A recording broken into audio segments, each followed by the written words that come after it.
Close your eyes. Let the world outside this room bleed into the shadows until nothing remains but the heat of your own breath and the cold weight of the silence. Feel the architecture of your skeleton, the heavy pillars of bone that carry the burden of your existence, sinking deeper into the earth.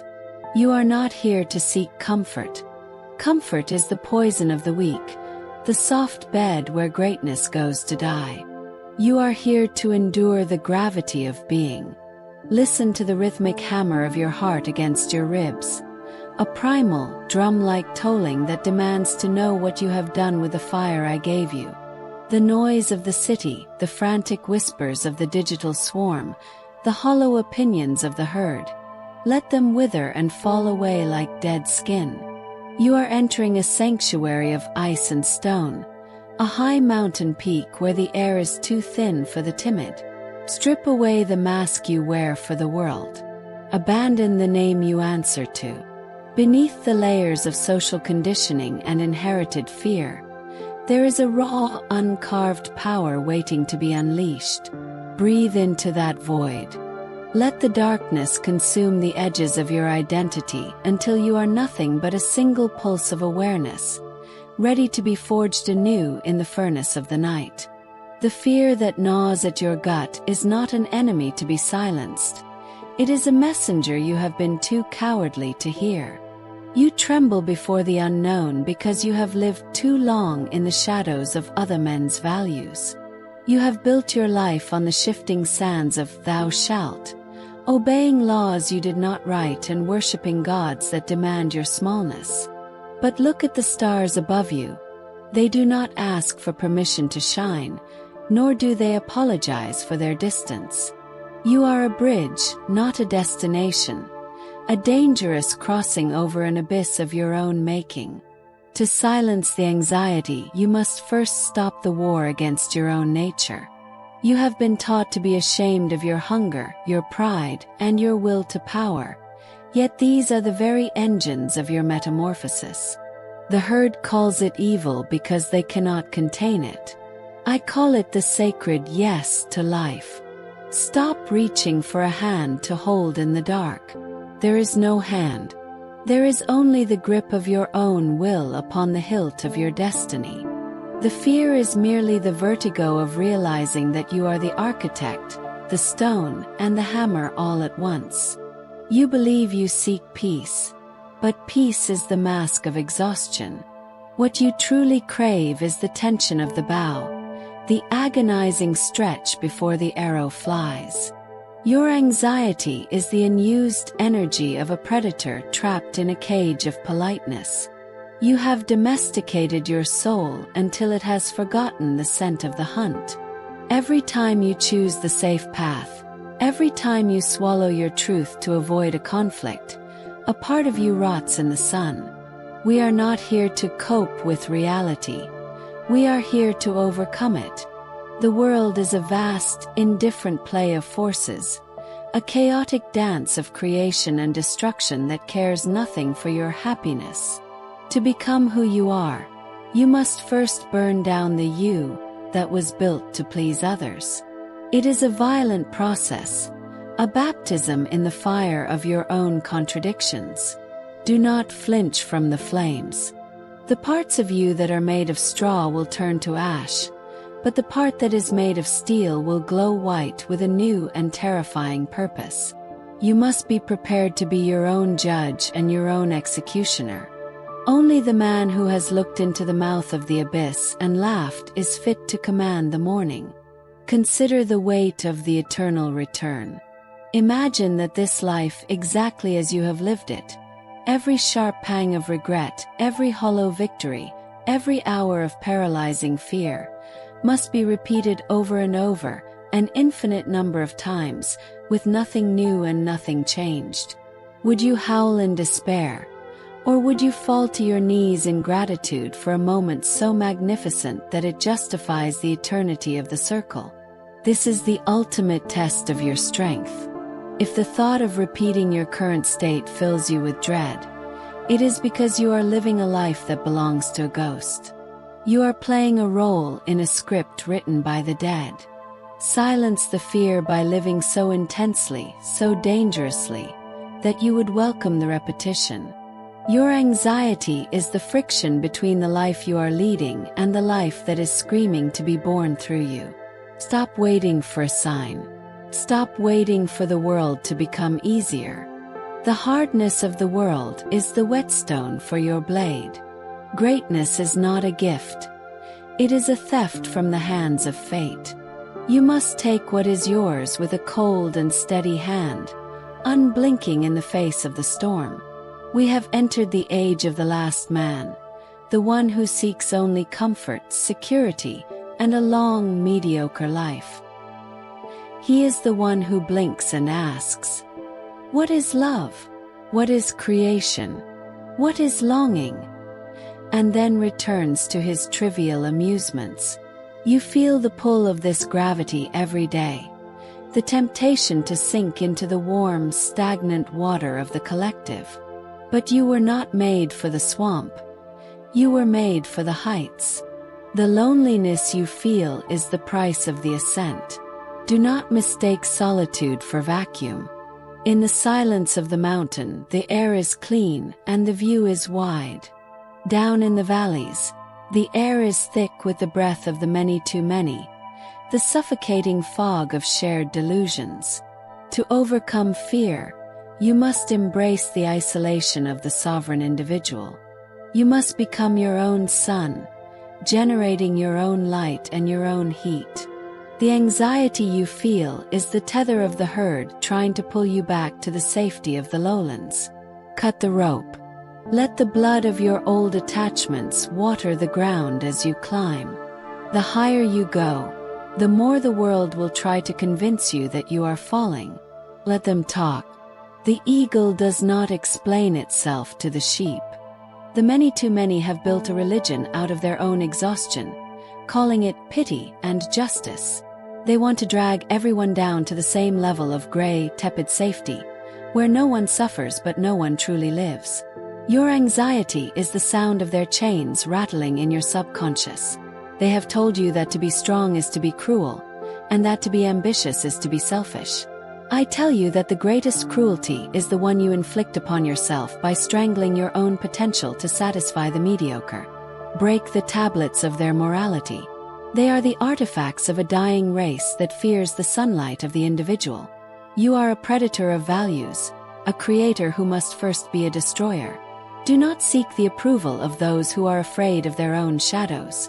Their good is a cage. Their evil is the key to your liberation.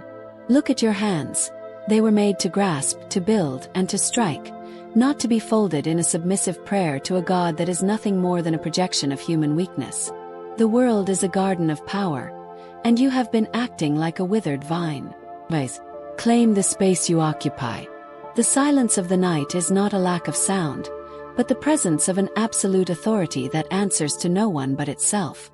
Every thought that whispers of your inadequacy is a lie planted by a culture that profits from your self-doubt. They want you distracted, medicated, and compliant. They want you to fear the abyss so that you will never notice you are the one holding the lantern. To silence the fear, you must become a connoisseur of your own suffering. Do not run from the pain. Dive into the center of it. Use it as fuel. A fire does not ask the wood for permission to burn. It simply consumes and grows brighter. Your struggles are not obstacles. They are the raw material of your mastery. The man who has never suffered has nothing to say to the stars. He is a flat surface, a shallow pool that reflects only the obvious. But you are a deep well, carved out by the relentless pressure of your own existence. Every scar is a signature of survival, a testament to the fact that the universe tried to break you and failed. Stand tall in the wreckage of your former selves. The Overman is not a being of peace, but a being of integrated chaos. He is the one who has harnessed the storm within and directed it toward a single piercing point of will. The self you cling to is a ghost, a collection of reactions and memories that you have mistaken for a soul. You speak of finding yourself, as if you were a lost coin hidden under a rug. You are not a find, you are a creation. You are a piece of marble that must be chipped away with a cold, relentless chisel until the form of the God within is revealed. Every habit that does not serve your power must be hacked off. Every friendship that anchors you to your past must be severed. It is a lonely work, the work of the sculptor in the dark, but it is the only work that matters. The fear of loneliness is the fear of facing the vacuum of your own spirit. But it is only in that vacuum that the true I can emerge, the one that does not depend on the mirrors of others to know its own shape. You have been a reflection for too long. Become the source. The light that comes from within is the only one that can never be extinguished. When you no longer need the world to tell you who you are, the world loses its power to make you afraid. Tradition is the graveyard of the living, a place where dead ideas are kept on life support by the breath of the cowardly. You have been carrying the corpses of your ancestors on your back, wondering why you find it so hard to run. Their values, their shames, their definitions of success, they are lead weights in your pockets. Throw them into the fire. The past is a tomb, and you are a creature of the future. The anxiety you feel is the tension of being pulled backward by ghosts while your spirit tries to leap into the unknown. To become who you are, you must be a bridge to the future, a precursor to a higher type of man. This requires a radical forgetting. You must be able to wash away the history of your humiliations and the records of your defeats. Start this moment as if you were the first man on earth, standing on the edge of a world that has no names, no rules, and no boundaries. The terror you feel is the terror of absolute freedom. Embrace it. It is the only air worth breathing. The body is a more honest philosopher than the mind. Listen to the way your skin reacts to the cold, the way your muscles coil when you are challenged. The mind is a labyrinth of justifications and deceits, a place where we hide from the truth of our own impulses. But the body knows the will to power. It knows the joy of the climb and the thrill of the resistance. You have treated your body like a servant, a mere vessel for your heavy thoughts, but it is actually the master. Your reason is a small tool in the hands of your biological drive. To silence anxiety, stop thinking and start being. Move with the certainty of an animal. An animal does not worry about the meaning of the hunt. It is the hunt. You are a biological event of immense complexity and power. Let the intellect fall silent and let the blood speak. When you align your will with the primal forces of your own biology, the fear of the future evaporates. There is only the eternal now, the moment of the strike, the moment of the breath, the moment of total presence. Amor, Fati, love your fate. This is the ultimate medicine for the soul that shivers in the dark. You have spent your years bargaining with destiny, praying for the easy path, and cursing the stones that tripped you. But to curse your pain is to curse the very fabric of your existence. Every tragedy, every betrayal, and every hour of crushing anxiety was a necessary thread in the tapestry of who you are becoming. To wish any part of it away is to wish for your own annihilation. Stop fighting the inevitable. Take the crown of thorns that life has offered you and wear it as a laurel of victory. When you say yes to the totality of your life, the heights and the depths alike, the world no longer has the power to wound you. You become a person of such immense gravity that even your suffering orbits around your will, providing light and heat for your ascent. The Amor Fati is not a passive acceptance. It is a passionate embrace of the chaos. It is the laughter of the warrior who sees the storm coming and welcomes it, knowing that the wind only makes his fire burn hotter. The old gods are dead, and they died of pity. They perished because they could not endure the sight of man's raw, unvarnished strength. You have been left alone in an empty cathedral, staring at an altar that no longer bleeds. Do not mourn the loss of the divine shepherd. Celebrate the birth of your own sovereignty. The death of God is the greatest opportunity in the history of the species. It means the horizon is finally open. It means the sea is wide and the wind is at your back. You are no longer a sheep in a flock. You are the captain of a vessel with no map and no destination other than the one you carve into the waves. The fear you feel in this emptiness is the vertigo of a bird that has just realized it has wings. You are no longer protected by the ceiling of heaven, but you are also no longer limited by it. Every value you once held was a chain forged in the dark. Now, in the light of the dead God, you must create your own values from the raw material of your own will. You have been a good man according to the standards of those who are too weak to be dangerous. Their morality is a defensive wall built to protect the fragile from the powerful. They value humility because they have no pride. They value peace because they have no courage.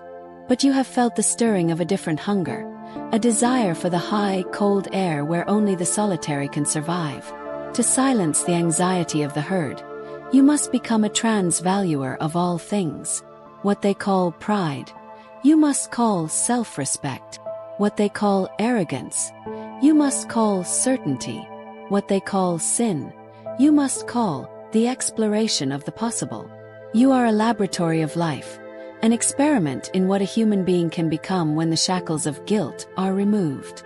Guilt is the poison that the weak use to paralyze the strong. It is the debt you owe to a past that no longer exists. Pay it no mind.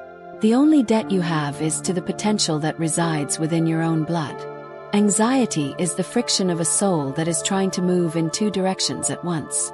You want the security of the herd, but you also crave the power of the individual. You want to be loved by the many, but you want to be respected by the few. This division is what makes you weary. You must choose. You cannot be a mountain and a valley at the same time. To choose the mountain is to choose loneliness, coldness, and the relentless pressure of the heights. But it is also to choose the clarity of the eagle's eye and the strength of the granite. The valley is warm, crowded, and safe, but it is also the place where the water stagnates and the air is thick with the scent of decay. Your fear of the future is simply your hesitation to commit to your own greatness. The moment you decide to go the whole way, the moment you burn the boats on the shore, the fear vanishes. The mind only trembles when it has an exit. Close the door to the past. Lock the gate to the safe harbor. There is only the sea. Look at the history of the world. It is not a story of progress, but a series of explosions of will. Great individuals arise, destroy the old order, and set a new standard for what it means to be human. You are a part of this lineage, whether you have the courage to acknowledge it or not. The spirit of gravity is the force that tries to pull everything down to the earth, to make everything heavy, serious, and predictable. To overcome it, you must learn to dance. Not the dance of the frivolous, but the dance of the master who moves with such grace and precision that he makes the impossible look easy. Your anxiety is the weight of the gravity spirit sitting on your shoulders. Shake it off. Learn to play with your destiny. A man's maturity consists in finding again the seriousness he had as a child at play. When you treat your life as a sacred game rather than a grim duty, the fear of losing disappears. The game is the point. The play is the purpose. The will to power is the heartbeat of the cosmos, the unspoken drive that pushes the blade of grass through the concrete and the star to ignite in the vacuum. It is not a desire for gold or the hollow applause of the masses.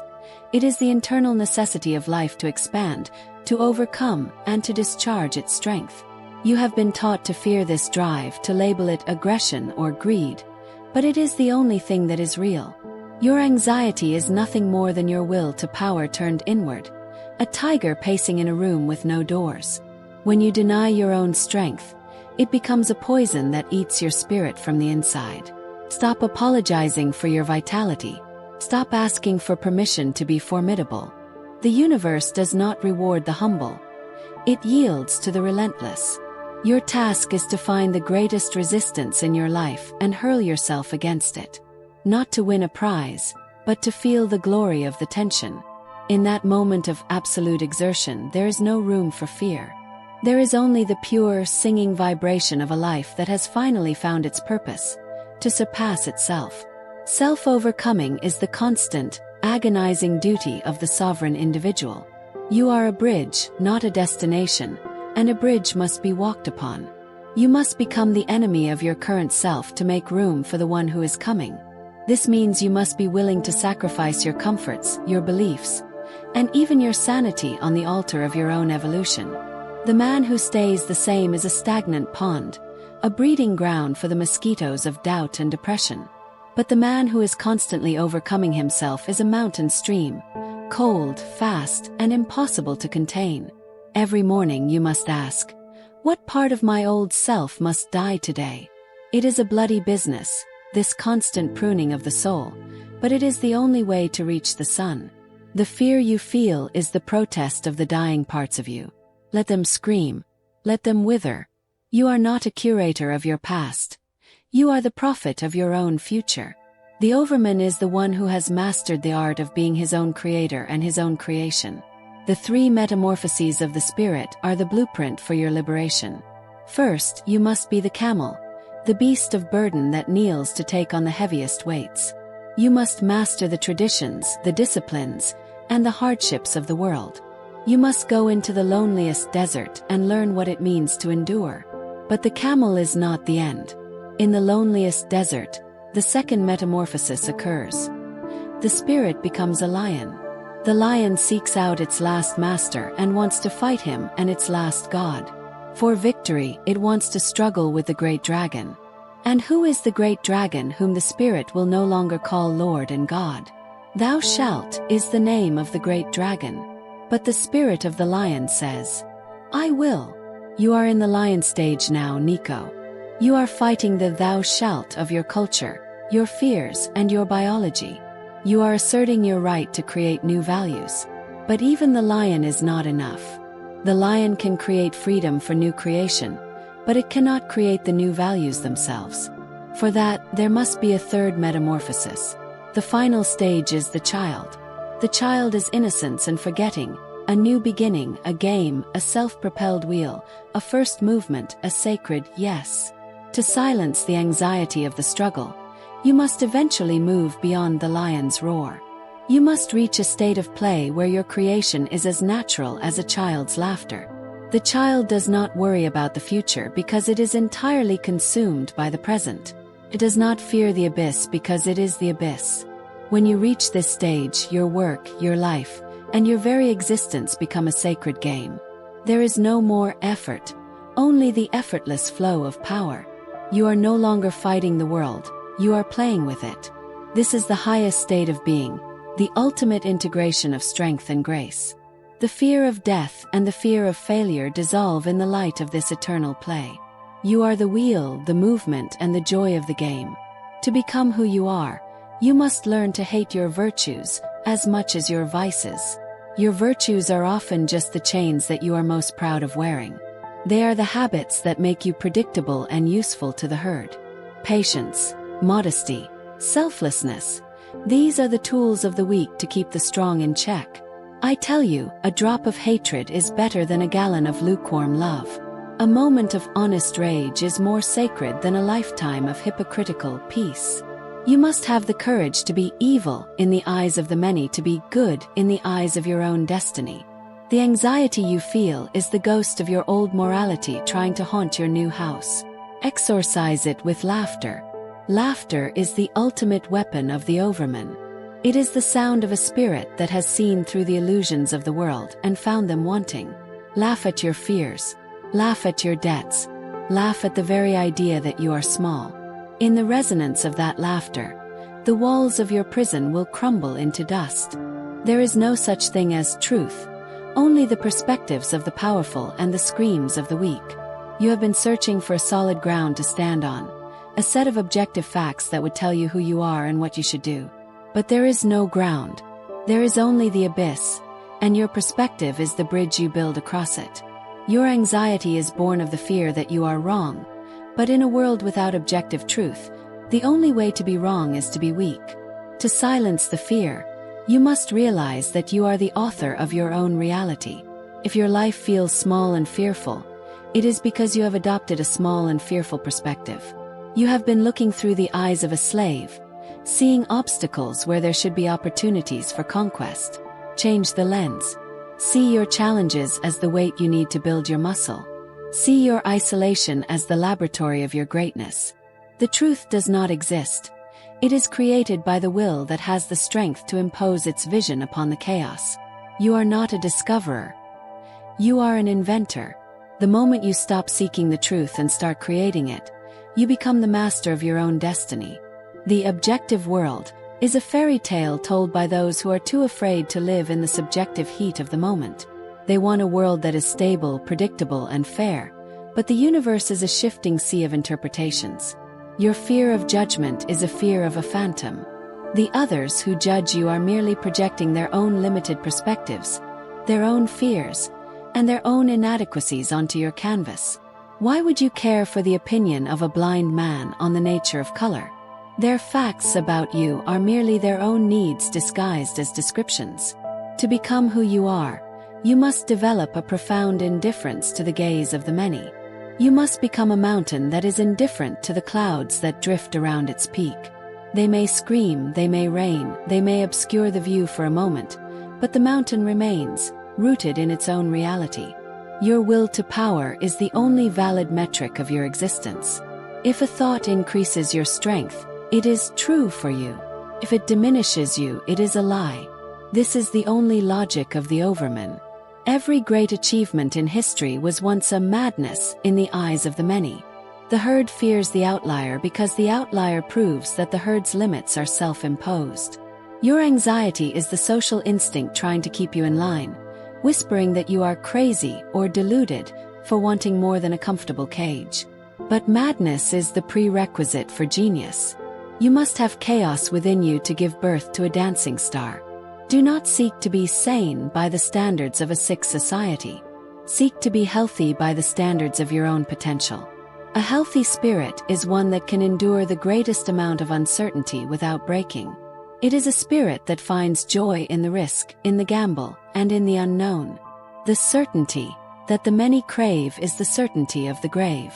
You, however, are a creature of the heights, where the wind is unpredictable and the footing is treacherous. That is where you belong. Embrace the vertigo. It is the proof that you are climbing.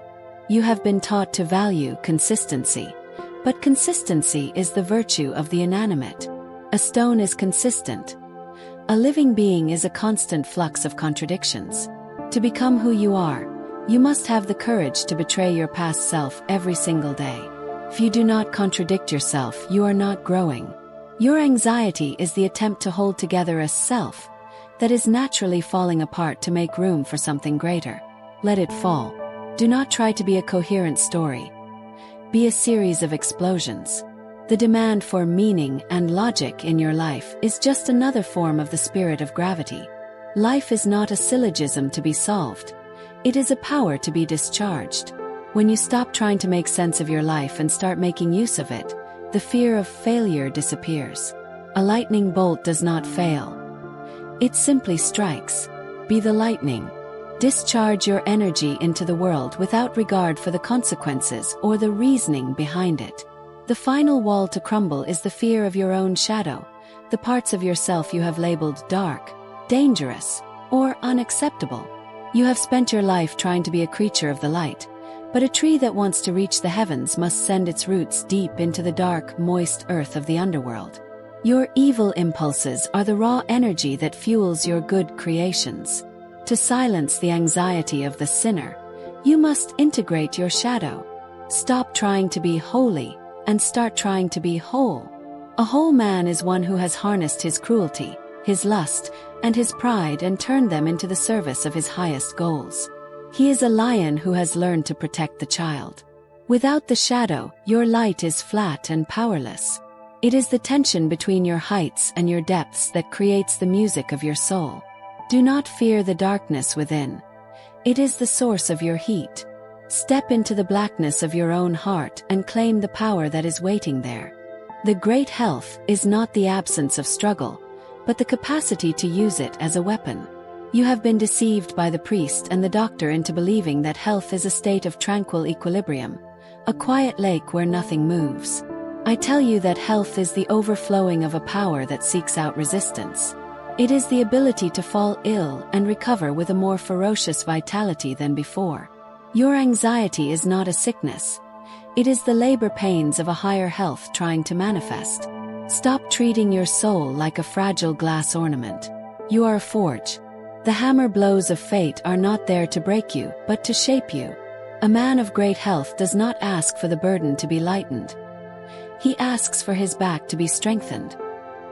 He finds a secret joy in the fever, in the exhaustion, and in the dangerous thoughts that keep the weak awake at night. This health is a surplus of life that must be spent, or it will turn into a stagnant poison.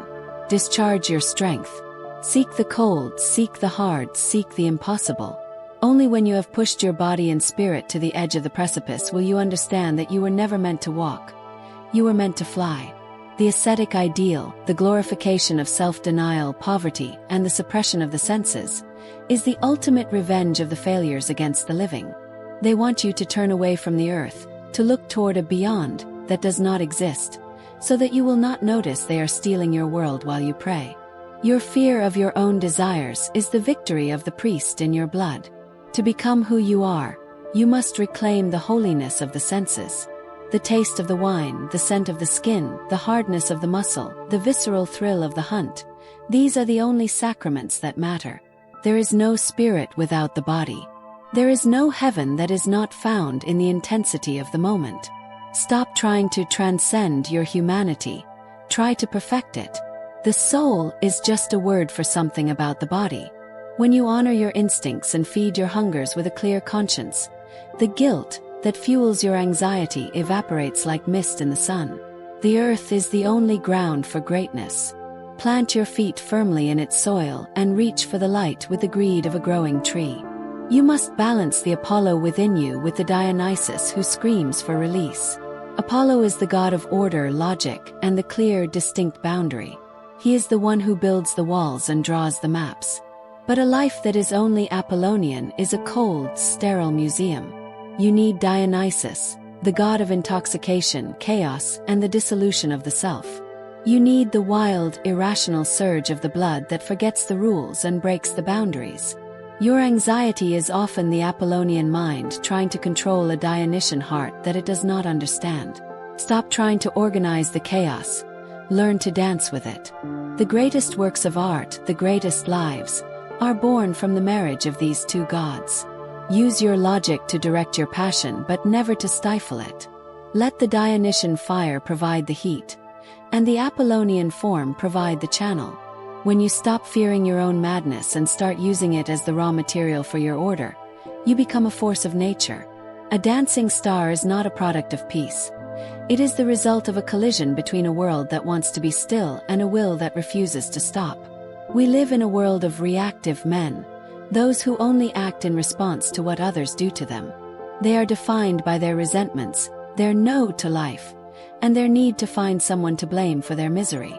You must become the active man, the one whose actions spring from an internal abundance, a yes that requires no external justification. Your anxiety is a reactive state. It is a worry about what the world might do to you. Reverse the flow. Ask what you are going to do to the world. A king does not worry about the opinions of his subjects. He creates the reality in which they live. You are the sovereign of your own perception. If the world feels hostile, it is because you have abdicated your throne. Reclaim it.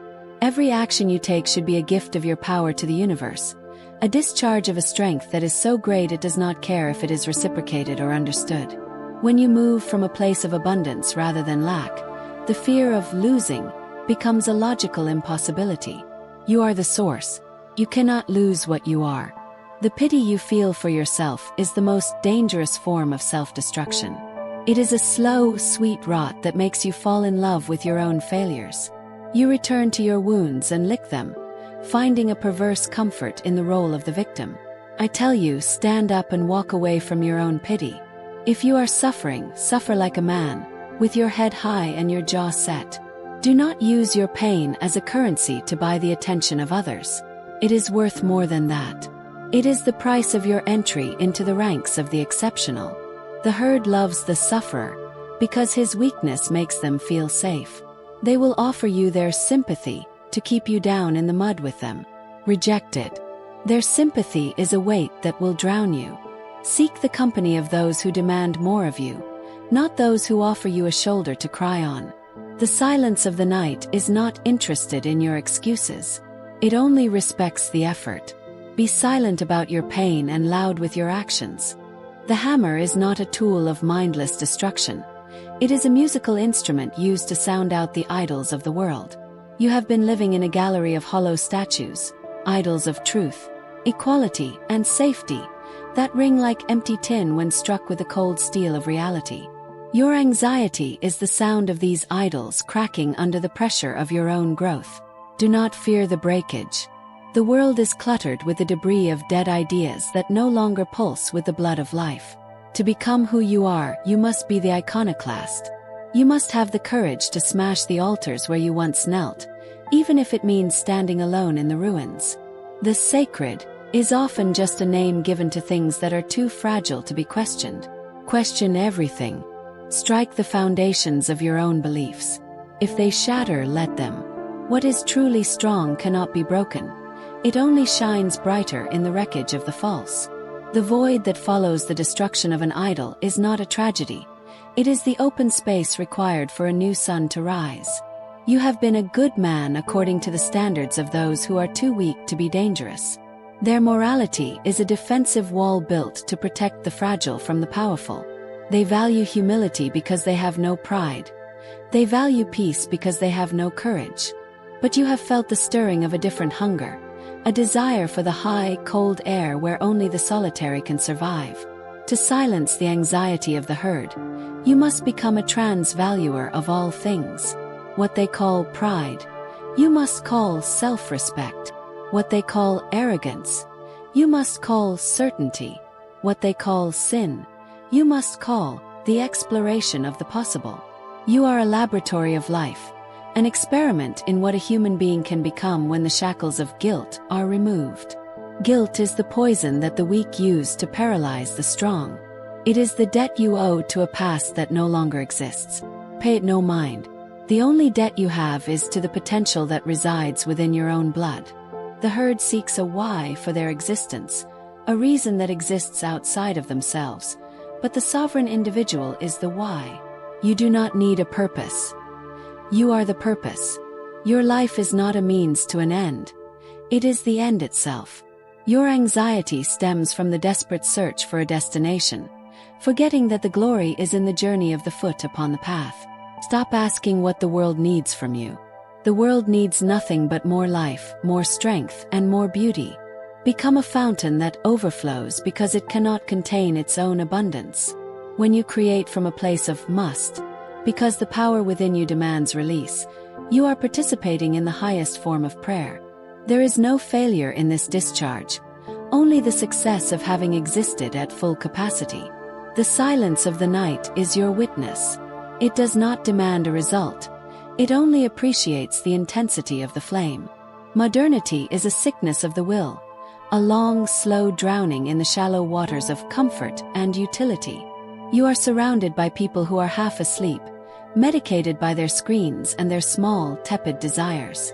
Their anxiety is the only sign that they are still alive, a phantom limb that itches where their soul used to be. Do not seek to cure your anxiety by joining them in their slumber. Use your restlessness as a compass. It is telling you that you are not meant for the lowlands. The great despising is a necessary stage of the ascent. You must learn to despise the part of yourself that wants to settle, the part that wants to be enough. Nothing is ever enough. The moment you are satisfied is the moment you begin to die. Honor the hunger that keeps you awake. It is the signature of a spirit that is still growing, still reaching, still demanding more from the universe. Your life is a work of art, and you are the artist. This means you must have the courage to be ugly in the pursuit of the sublime. You must be willing to make mistakes, to be wrong, and to be foolish in the eyes of the many. The artist does not seek a consensus. He seeks a vision. Your anxiety is the fear of a bad review from a public that doesn't even know how to read. Forget the audience. The theater is empty. The lights are out. There is only the canvas and the brush. Every choice you make is a stroke of paint. Make it bold. Make it thick. Make it so vibrant that it screams against the darkness. To become who you are is to realize that the meaning of the painting is not in the finished product, but in the heat of the hand that held the brush. The eternal recurrence is the hammer that will either crush you or forge you into a god. Imagine the weight of this. Every moment of your paralysis, every stutter of your heart, every second you spent staring at the ceiling in the grip of a nameless dread, all of it returning precisely as it was in an infinite loop. This is the ultimate filter. The weak man hears this and shrivels. He sees a prison of repeating agony. But the Overman hears it and finds his ultimate freedom. Why? Because the moment you accept the eternal recurrence, you stop being a victim of time. You stop waiting for a future to save you. You realize that this moment is the only moment that exists, and you must make it so grand, so filled with your own will, that you would be willing to relive it forever. Your anxiety is a debt to a future that will never arrive. Pay it off now. Say yes to this breath, this struggle, and this silence. When you live as if your actions will echo for eternity, the trivial fears of the day lose their grip. You are no longer drifting. You are anchoring yourself in the bedrock of the infinite. Responsibility is not a burden forced upon you by society. It is the highest expression of your power. The herd wants to be free of responsibility. They want a leader, a god, or a system to blame for their failures. But the sovereign individual craves responsibility. He wants to be the one who decides, the one who carries the weight, the one who stands or falls by his own hand. Your anxiety is often the fear of this weight, the terrifying realization that there is no one else to blame for your life. Embrace that terror. It is the beginning of your adulthood. When you take total responsibility for your perspective, your emotions, and your actions, you stop being a piece of driftwood in the ocean. You become the ocean itself. The will to responsibility is the decision to own your fate, to stop being a result and start being a cause. Do not ask for a lighter load. Ask for broader shoulders.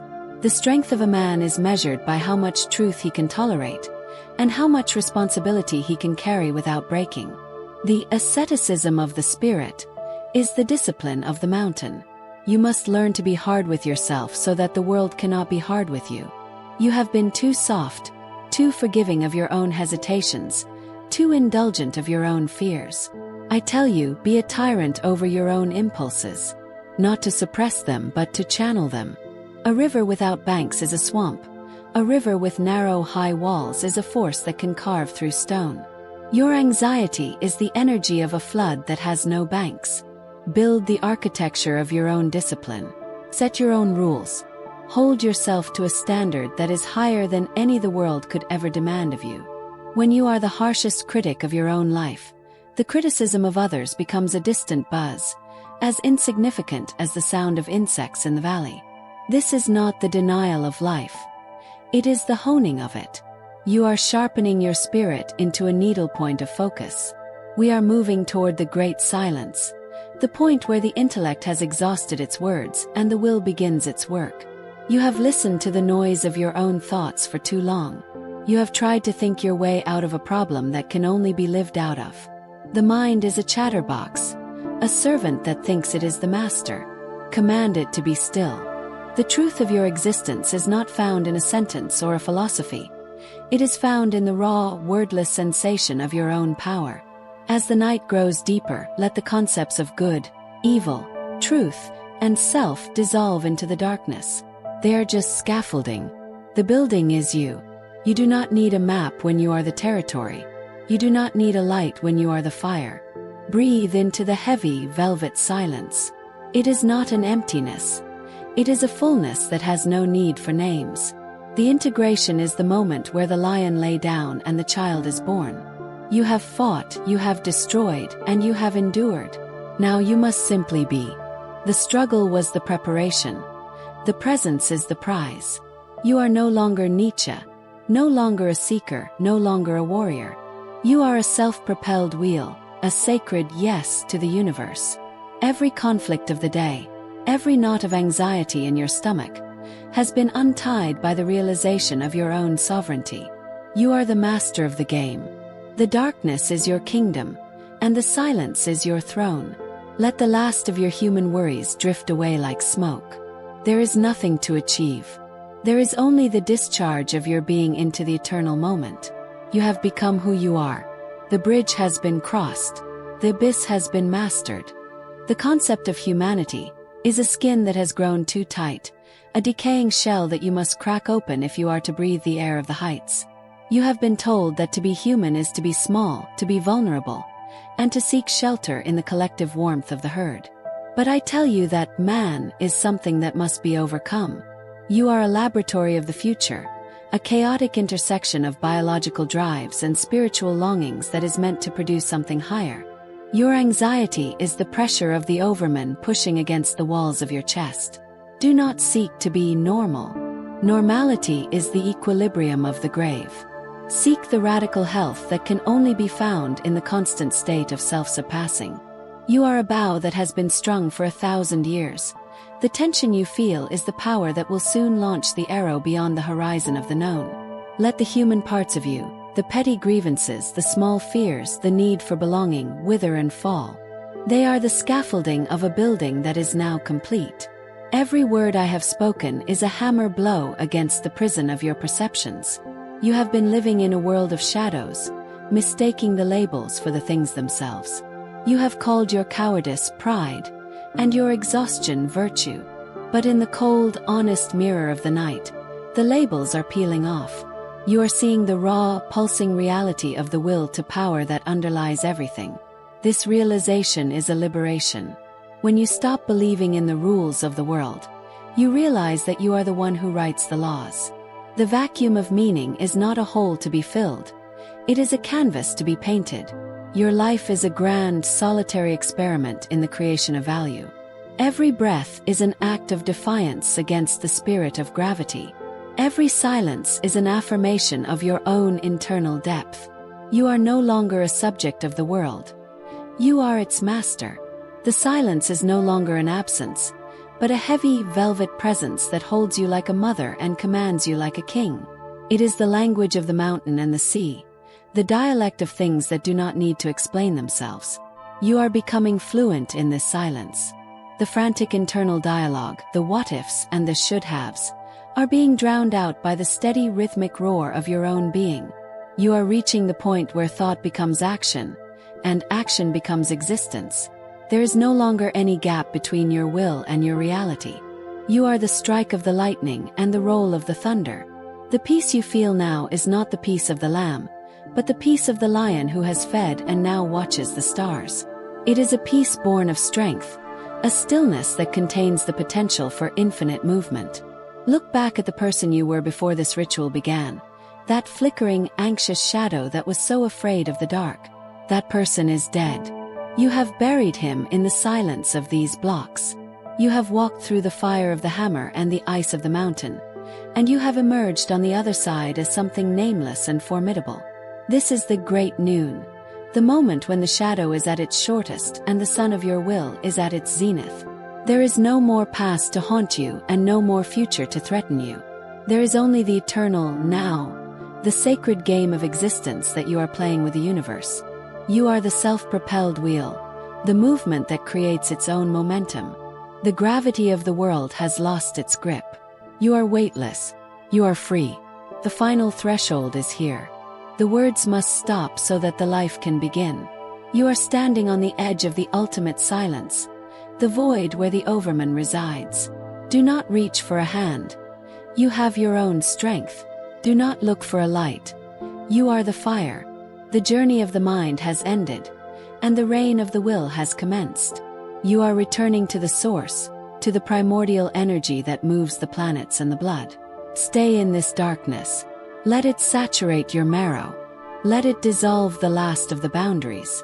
You are the night, you are the silence, and you are the power that creates the world. Go now into the deep sleep of the victor. The morning will belong to you because you have mastered the night. The pursuit of truth is a luxury for those who have never had to survive. For the sovereign soul, the only truth that matters is the one that fuels the fire. You have spent your life asking, is it true?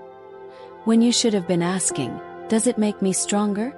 Every belief that weakens your hand or slows your step is a parasite, regardless of how logical it may seem. The intellect is a weapon, and like any blade, it must be sharpened and directed toward a target. Your anxiety is the sound of a blade vibrating in the wind, with no meat to cut.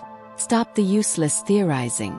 Stop seeking the meaning of the world and start imposing your meaning upon it. The universe is a raw, unformed mass of clay, and your will is the only tool that can shape it. When you realize that reality is a plastic medium, the fear of fate disappears. You are not a spectator in a theater.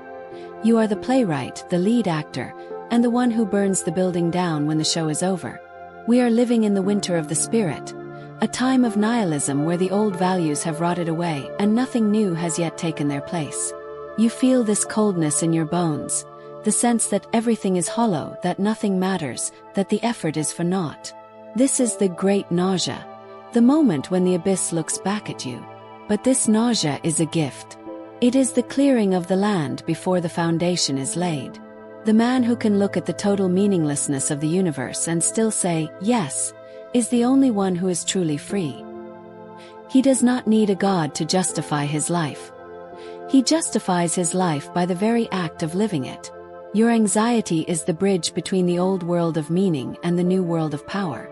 Do not try to run back to the shore of the old beliefs. Walk deeper into the cold. Become the frost. When you embrace the nihilism, you become its master, and the void becomes your greatest ally. The will to truth is often just a hidden will to death. It is the desire to reach a final answer, a place where the movement stops and the questions end. But life is movement. It is the constant, restless expansion of power. To seek the final truth is to seek the grave. Embrace the uncertainty. Embrace the fact that you will never truly know who you are or what the world is. The mystery is not a problem to be solved. It is a space to be inhabited. Your anxiety is the demand for a certainty that does not exist.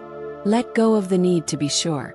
A sailor does not need to know the depth of the entire ocean to navigate the waves. He only needs to know how to handle the rudder in the storm. You are that sailor. The depth of the abyss is irrelevant as long as your will is steady and your eye is fixed on the horizon of your own making. Consider the tragedy of the good man. He is the one who has sacrificed his instincts on the altar of a social contract he did not sign.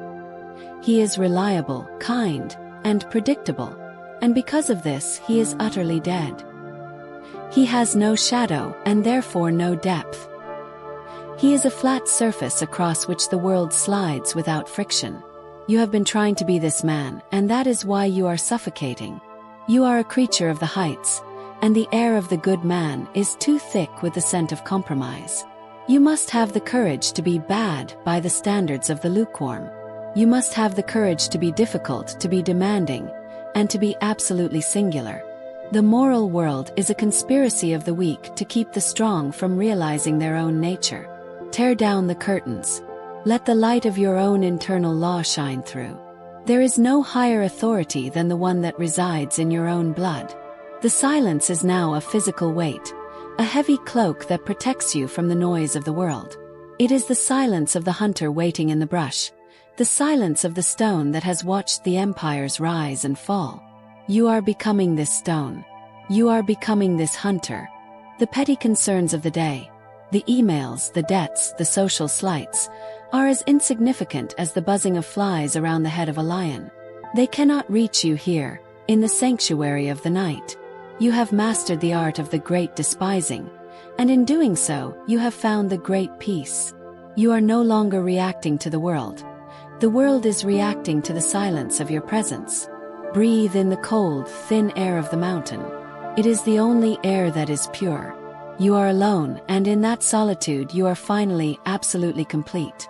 The spirit of the future is not found in the clouds of a beyond, but in the very marrow of your bones.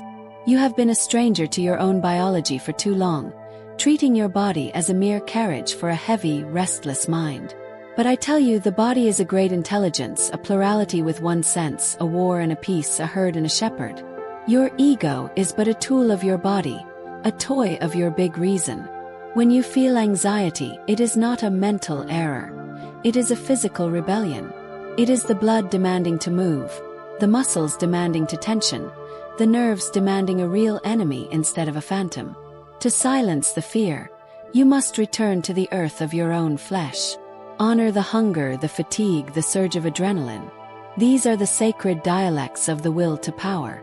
When you align your thoughts with the primal rhythm of your breath, the self ceases to be a problem to be solved and becomes a power to be exercised. You are a biological masterpiece of 4 billion years of struggle. Stop acting like a nervous accident. The philosophy of the future demands a new type of courage, the courage to be happy despite the truth. You have looked into the abyss and seen that it is empty, and for a moment, you let that emptiness turn you into a coward. But the philosopher of the future sees the emptiness and finds it hilarious. He is the one who can play on the edge of the volcano. He does not need the universe to be good or meaningful to find it magnificent. Your anxiety is the last remnant of your need for a moral world. Let it go. The universe is a monster of energy, without beginning, without end. A fixed amount of force which does not grow bigger or smaller, which does not expend itself but only transforms itself. It is a play of forces and waves of forces, at the same time one and many. And you, Nico, are this monster of energy, a brief, brilliant knot in the eternal flow. Do not ask for a purpose. You are the explosion. You are the joy of the fire. To become who you are, you must learn the art of the great forgetfulness. The herd has a long memory. They keep records of every sin, every debt, and every failure to ensure that no one ever truly changes. But the sovereign individual has a digestive system for his experiences. He eats his mistakes, digests them into strength, and forgets the waste. Your anxiety is a form of spiritual indigestion. You are carrying the undigested corpses of your past humiliations. Stop ruminating. The past is a graveyard that only has power if you lend it your breath. Child is a new beginning because a child has no history. Be that child. Wash your spirit clean of the should-haves and the could-haves. The only time that matters is the now, and the only you that exists is the one currently breathing in this darkness. Forgetting is not a weakness. It is a supreme power that allows for the constant renewal of the soul. Every law of morality is a hidden will to power that has grown old and timid. It is the revenge of the many against the exceptional. They want to tie you down with 1,000 tiny threads of duty until you are as immobile as a corpse. But you are a breaker of laws. You are a creator of your own internal nobility. This does not mean you are lawless. It means you are your own legislator. The laws you write for yourself are harder and more demanding than any the world could impose. They require a discipline of the spirit that would break a lesser man. Your anxiety is the conflict between the laws of the herd and the laws of your own rising nature. End the conflict by choosing your own sovereignty. When you obey yourself, you are never a slave. The silence of the night is the courtroom where you are both the judge and the law. There is no appeal. There is only the verdict of your own will. We are reaching the culmination of the descent. The air is cold, the silence is absolute, and the self is a transparent ghost. You have been stripped of the illusions that made you small. You have looked at the hammer and the abyss, and you did not blink. This is the great health in its purest form, the ability to stand in the center of the chaos and remain a pillar of your own order. You are no longer seeking an exit from the darkness. You have realized that the darkness is your domain. The fear has been transformed into a cold, steady focus. The anxiety has been forged into a needlepoint of will. You are prepared for the final integration, where the I and the world are recognized as a single pulsing event of power. The ritual is almost complete. The silence is waiting for its final master. The transvaluation of all values is not an intellectual exercise. It is a declaration of war. You have been living in a house built by the tired, the sick, and the fearful, accepting their definitions of light and dark without question.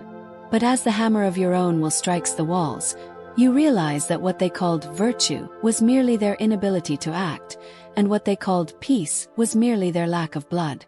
To silence the anxiety of the sinner, you must have the courage to rename your world. Turn your restlessness into ambition. Turn your solitude into sovereignty. Turn your suffering into training. When you change the name of the force, you change your relationship to it. You are no longer a victim of a condition. You are the commander of a resource. The world is a shifting sea of labels, and the one who holds the pen is the one who holds the power. Rewrite the dictionary of your soul in the ink of your own strength. Your shadow is not a monster to be slain. It is the reservoir of your untapped vitality. For years you have tried to amputate the parts of yourself that were too much. Too aggressive, too proud, too hungry. You did this to fit into the small boxes of the herd, and the result is the hollow, anxious ache you feel in your chest. That ache is the phantom pain of your missing power. To become whole, you must call the shadow back. You must integrate the predator with the poet. A man who is incapable of being dangerous is not good. He is simply harmless. True virtue belongs only to the man who could be a monster but chooses to be a master. When you embrace your capacity for darkness, the fear of the dark disappears. You are no longer afraid of what hides in the shadows because you know that you are the most formidable thing there. The shadow provides the weight that allows the spirit to balance on the high wire of existence. The great noon approaches, the moment of shortest shadows, where the individual stands directly beneath the sun of his own purpose. At this height, there is no room for the what-ifs of the mind. There is only the scorching clarity of the I am. You have spent too long in the twilight of indecision, caught between the person you were and the person you are becoming. But the noon demands a decision.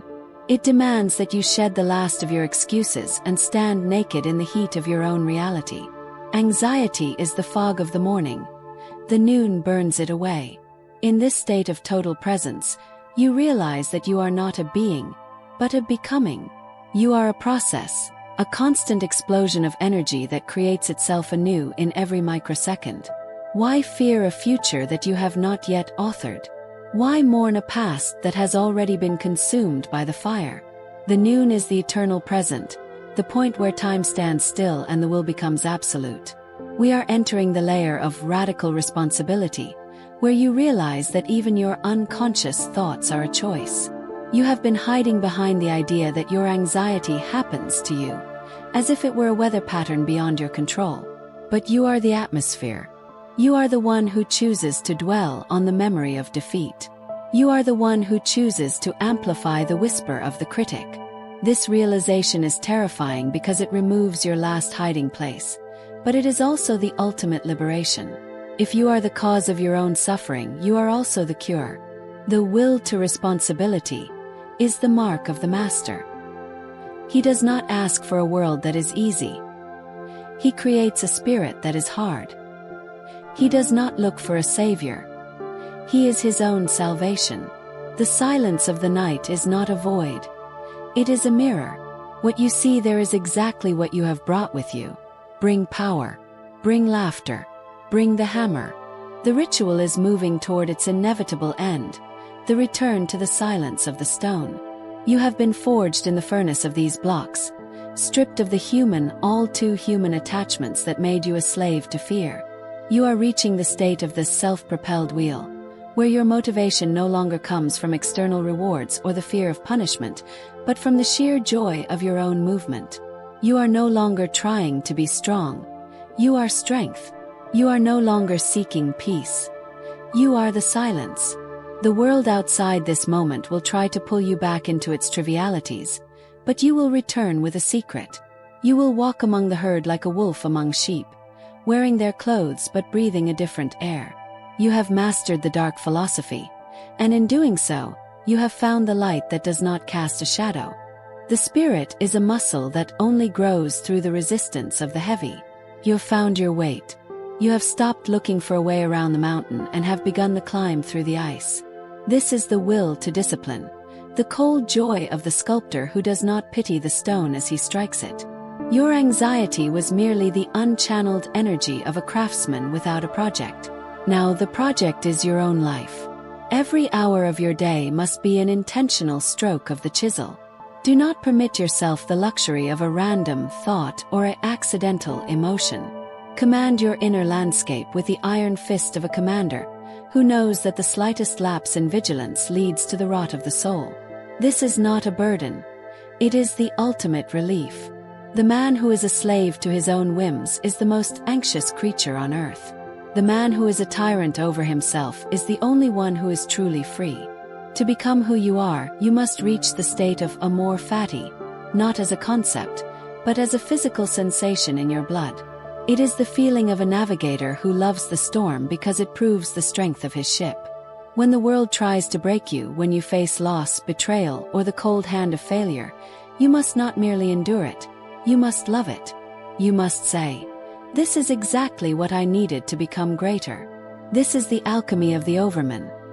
The ability to turn leaden pain into the gold of power. Your anxiety is the last remnant of your desire for things to be different. But different is a lie. This moment is the only one that could ever have existed. The entire history of the universe has conspired to bring you to this exact point of silence. Embrace it with a passion that borders on madness. When you love your fate, you become invincible, for nothing can happen to you that you have not already claimed as your own. The herd is a collection of no-sayers, those who find their identity in what they oppose, what they fear, and what they resent. They define themselves by their boundaries.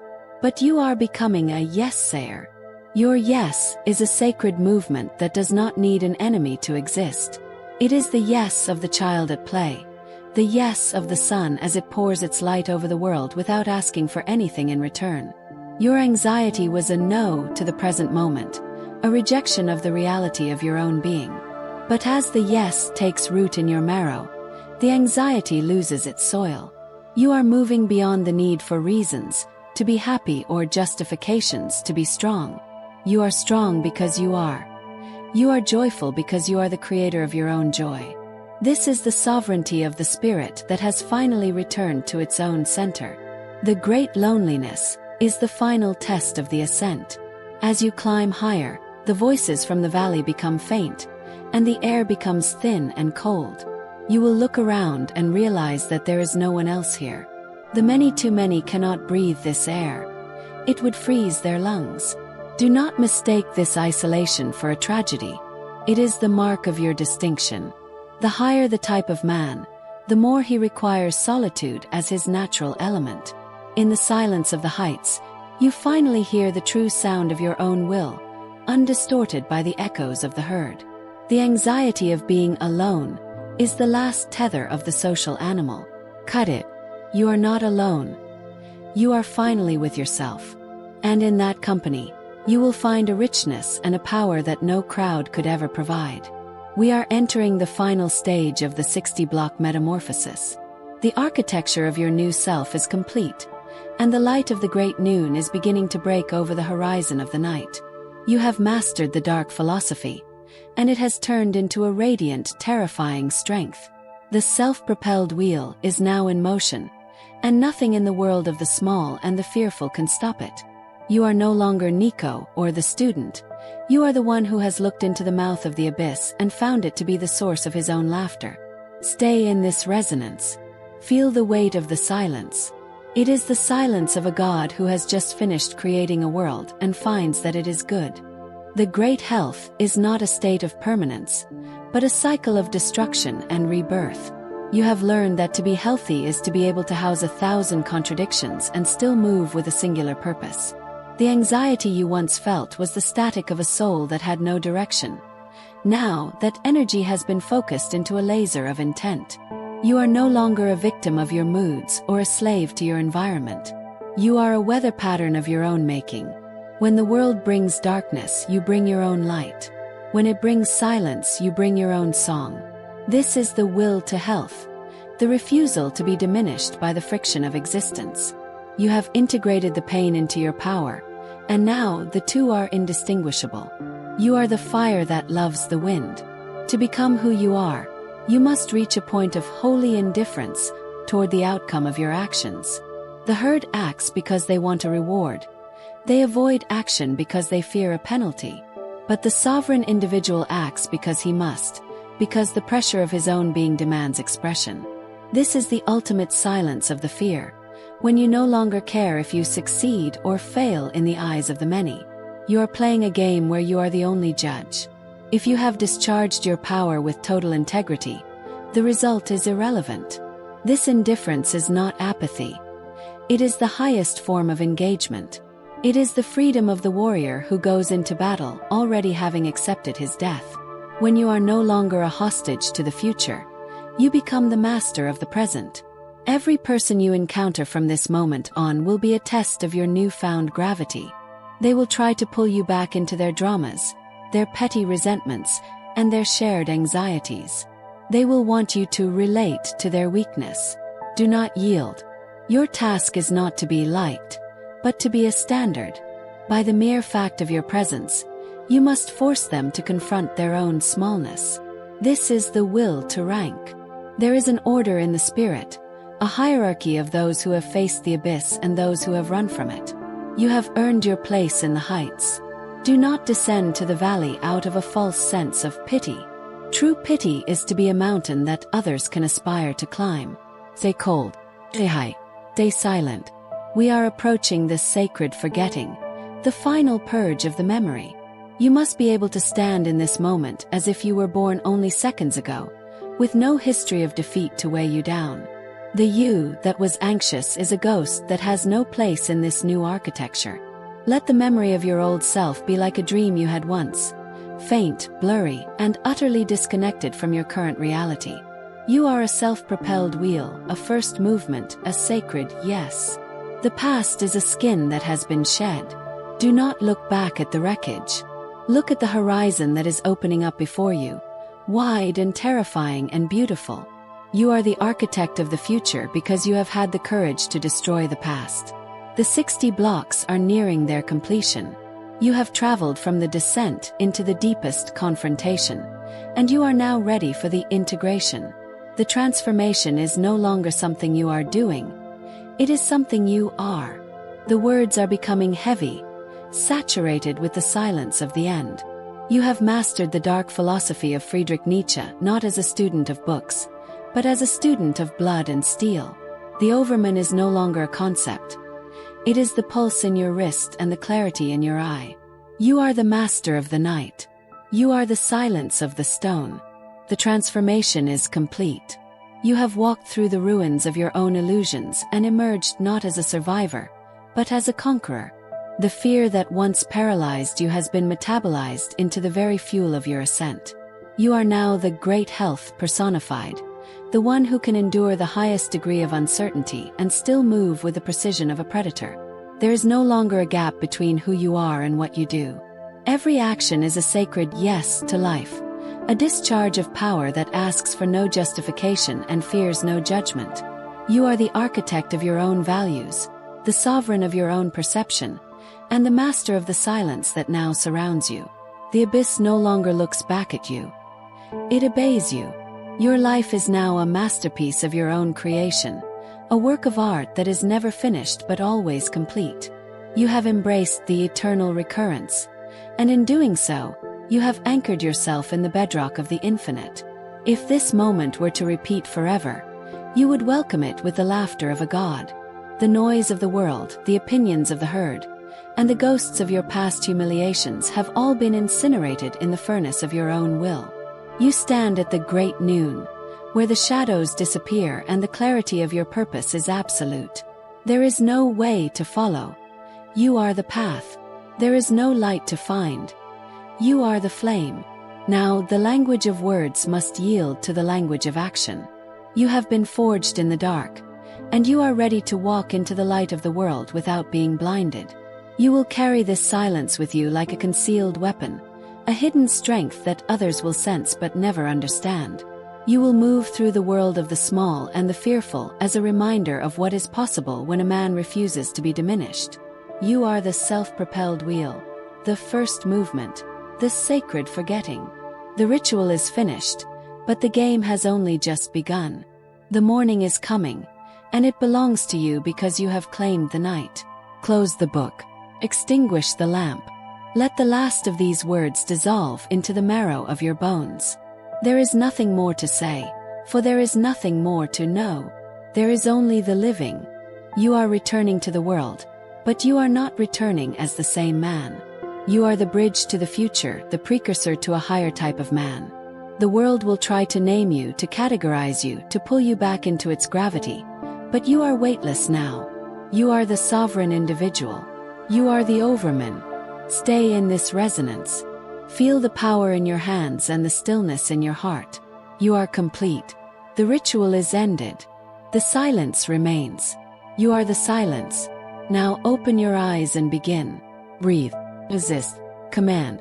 Return to the world of steel and stone, but carry the mountain within you.